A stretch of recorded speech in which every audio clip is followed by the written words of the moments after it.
Hey guys, and welcome back to the channel. We have some more progress. Now, to be fair, I've worked pretty much all day and haven't done any recording. It's been raining on and off, so we've been on, off all day. So I'm going to just give you a quick update on what we've done and where we're going. First thing we've done is made a start with the bench seat. So I made a little bulkhead, got some nice trim on that. We've done the front fascia part, and then at the moment, this is what I'm currently doing, is just battening all around the sides. I'm going to put one on the front, which will help both strengthen this and just, you know, make sure it doesn't warp or bow, because obviously when you're sitting on it, there's a lot of weight on there. So I just want to strengthen that front corner, because that's going to take the brunt of any weight. So as I showed you in the last video, DC to DC is in, up and running. And there is something else we've done today, and this is what we were struggling with the rain. I have fitted the outside electric point. I'm getting soaked because it's just had a nice little pour and the van is absolutely soaking. That's all connected, which is great, and we got a battery charger on order with Fogstar, so that's due to come next week. So when that arrives, we can get all that tested. I was going to say we'll charge the battery up, but to be fair, when we had this battery, we put it in, it was on 20%, and I checked it about an hour ago and we're on 71. The solar is firing that bad boy up, so I reckon by the end of tomorrow, maybe Sunday, she's going to be full.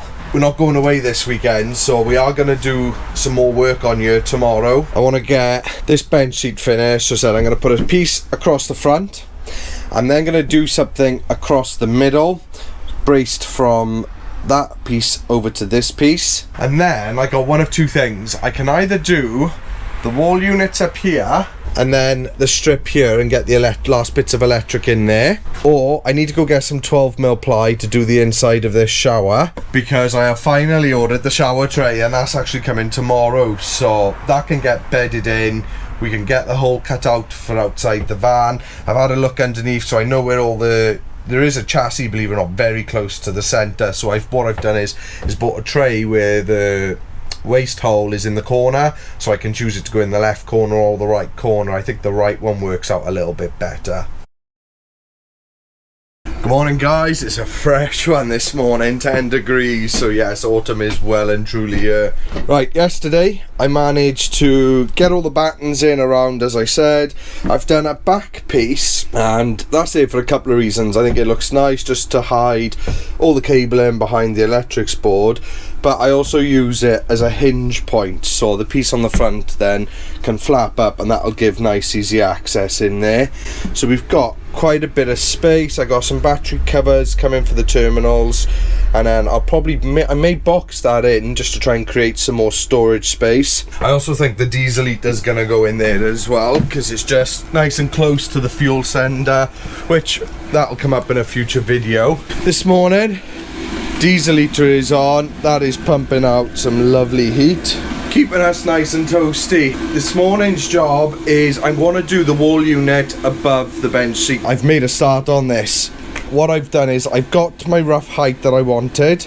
I take it in and then I scribe the top, because there is a little bit of a curve in there. So I scribe that first. I keep the sides and bottom square. I've then done a 50mm reveal, top, bottom, center, and on the sides.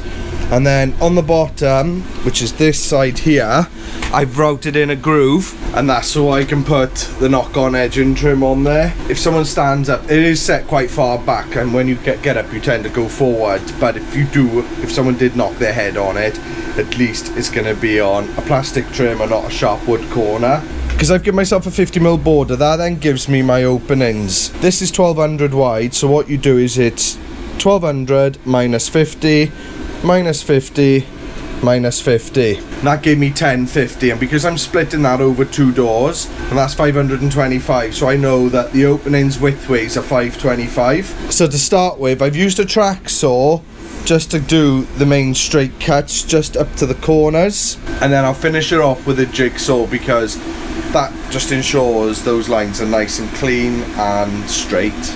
Gonna jig these corners out, we'll take it in, check it out. I've then got a second piece for here. This is going to be for the bottom. It's probably only going to be about 250 wide, so I'll cut another strip off that, and again I'll scribe that to the back of the van, and then I'll show you how we fix that and get that then fitted into the van. And another quick tip for you guys, if you're doing this then with a jigsaw, just tape up the pieces that are remaining with some masking tape where the jigsaw is going to contact. Let's get this done.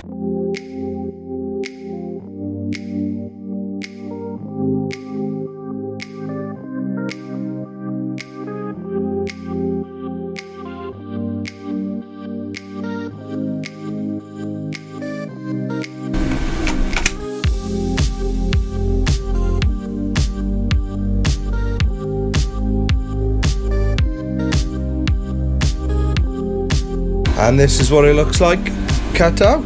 In the corners we just give them a little bit of a sand, because you always get a difference between the thickness of the blade of a saw and the jigsaw blade. So if you do build your wall cabinets this way, and bear in mind there's lots of different ways to do it, there's no right way, there's no wrong way, this is how I do them, is you need somewhere to be able to mount your brackets. Now the 15mm of this lightweight ply isn't thick enough for them brackets to screw into, because they go quite far back. So what we do along the top is I've cut down a batten and I'm going to fix this to line up with the top, and we'll do that by putting some pocket holes on the back and just fixing that down. And we got to do this something similar on the bottom for the catches. For now we got to pocket hole this batten and get that fitted.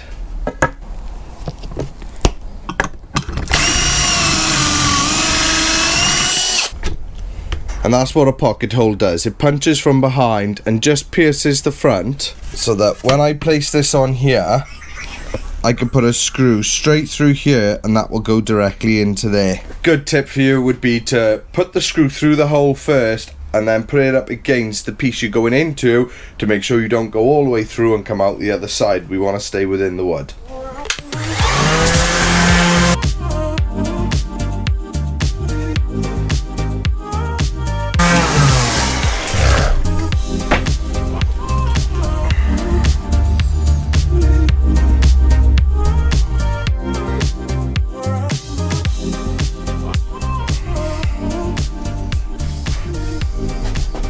Okay, so got some glue on.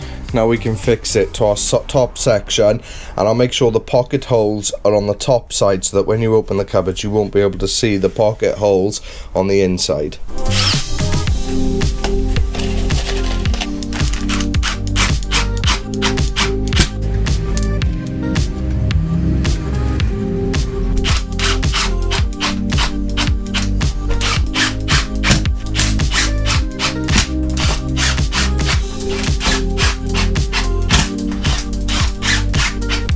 And that's what it looks like. So clean this glue up and then we'll take it inside, just double check it, and then we'll do the bottom. And this is what it looks like now, fully assembled. So it's pretty much straight on the back edge of this, so I didn't really have to scribe that, just my little cutout there for where that little notch was.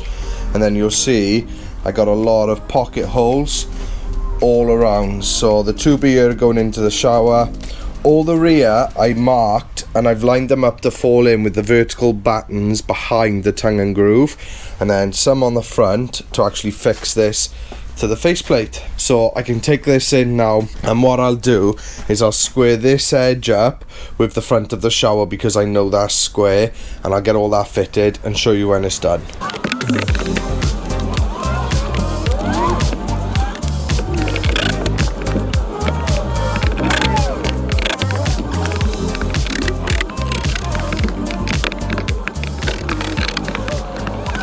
And that is one wall unit.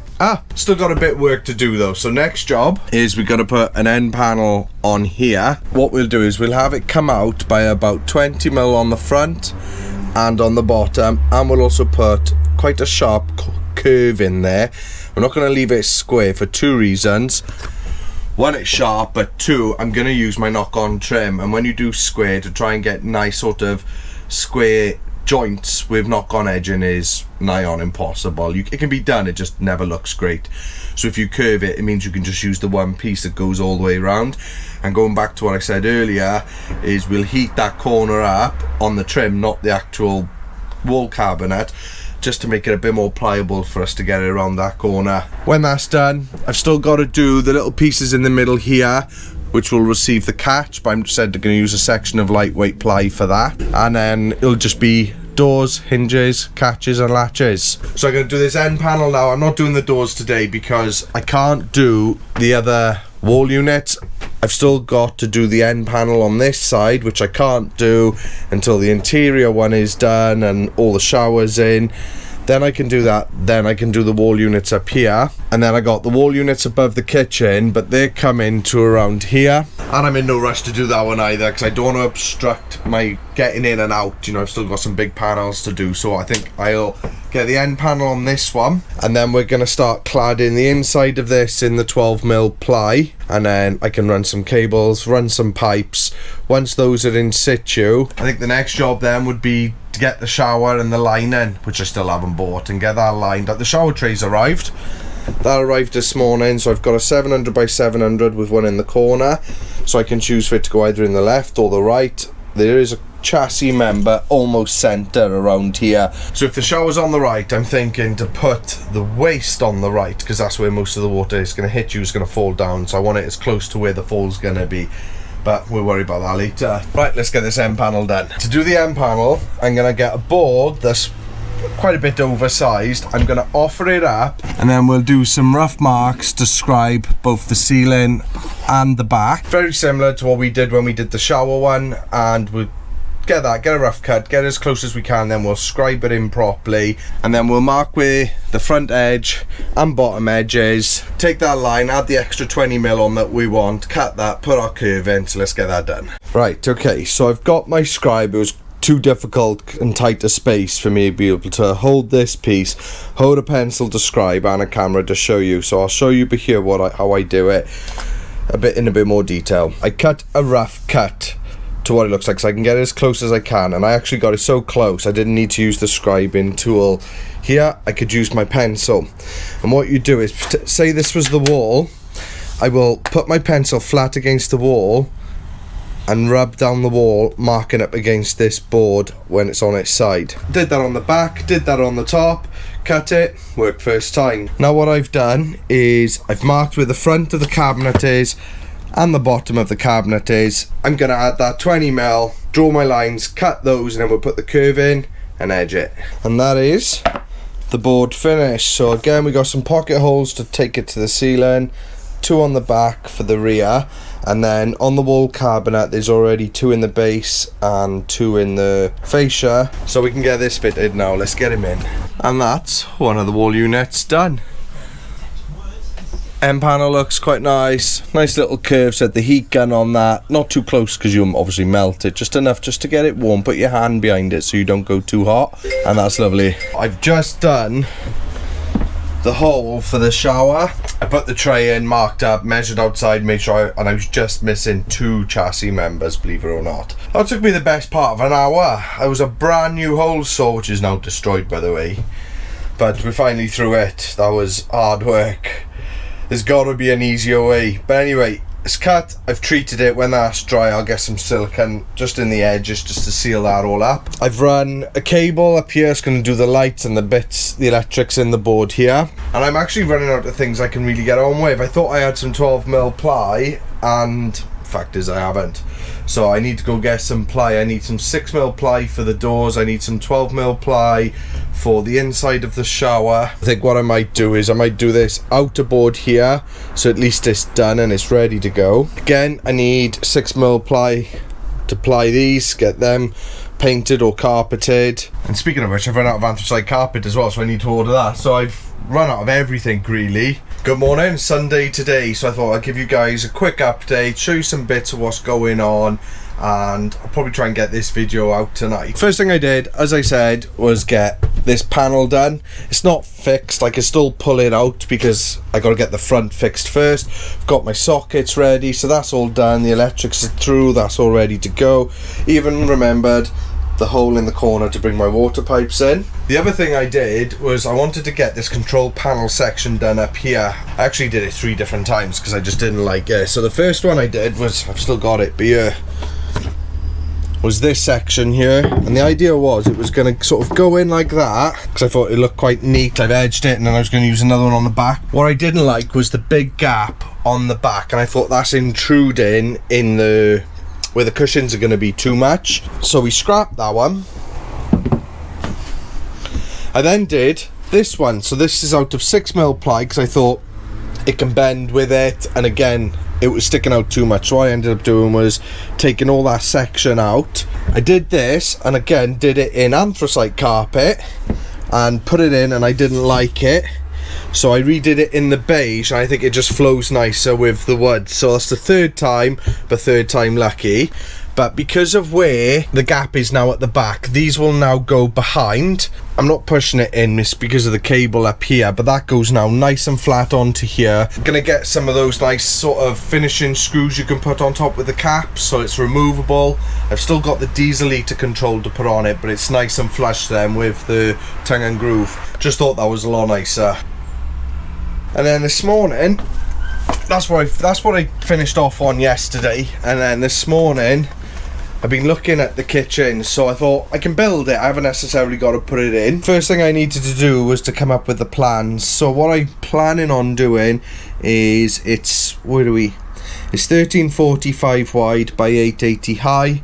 I'm doing a drawer, that's where the oven is, and then I'm going to do another, it's like a drawer here, but it's going to be a pull-out box for a step to get into the bed.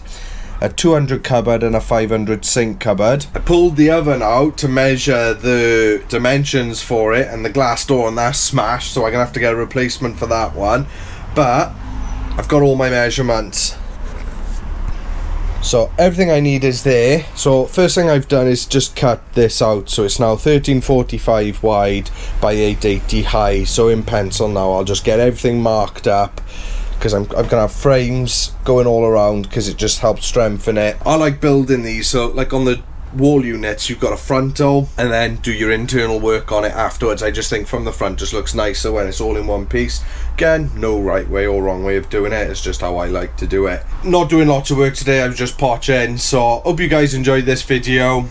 Join us tomorrow and we'll crack on with a new one. Try guys.